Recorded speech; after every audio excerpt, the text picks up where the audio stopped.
കർണാടകയുടെ അഭിമാനത്തിന്റെ പ്രതീകമായ Karnataka soaps and detergents ലിമിറ്റഡിനെ ആഗോളതലത്തിൽ എത്തിക്കുക എന്നതാണ് സംസ്ഥാന സർക്കാരിന്റെ ലക്ഷ്യം.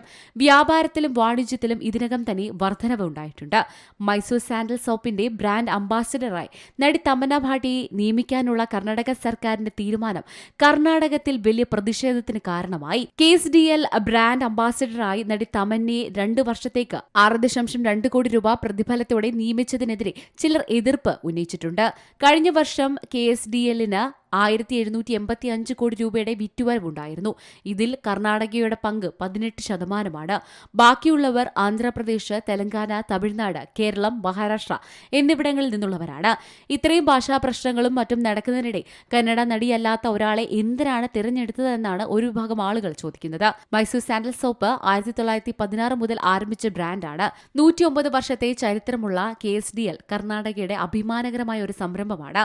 മൈസൂർ രാജാവായ കൃഷ്ണരാജ വാഡിയാർ 4-മനാണ് ബംഗളൂരുവിൽ സർക്കാർ സോപ്പ് ഫാക്ടറി സ്ഥാപിച്ചത്. പിന്നീട് ഇത് സർക്കാർ ഉടമസ്ഥതയിലായി. മൈസൂർ സാൻഡൽസിന്റെ ഉദ്ദേശം കർണാടകയ്ക്ക് പുറത്തുള്ള വിപണിയിൽ ശക്തമായി പ്രവേശിക്കുക എന്നതാണ്. മാർക്കറ്റിംഗ് വിദഗ്ധരുമായി നടത്തിയ ചർച്ചകൾക്ക് ശേഷമാണ് തമന്നയെ സോപ്പിന്റെ അംബാസിഡറായി നിയമിക്കാൻ തീരുമാനിച്ചതെന്ന് വ്യവസായ മന്ത്രി കൂട്ടിച്ചേർത്തു. എക്സിൽ 5.8 ദശലക്ഷം ഫോളോവേഴ്സുമുള്ള പാൻ ഇന്ത്യൻ താരമാണ് തമന്ന. നടിയെ സോപ്പിന്റെ അംബാസിഡർ ആക്കുന്നതിലൂടെ 5000 കോടിയെങ്കിലും വിറ്റുവരവാണ് ഇതിലൂടെ പ്രതീക്ഷിക്കുന്നത്. അതേസമയം തമന്ന ഇതുവരെ ഇതുമായി ബന്ധപ്പെട്ട വിവാദത്തിൽ പ്രതികരിച്ചിട്ടില്ല. National desk Zee Malayalam news.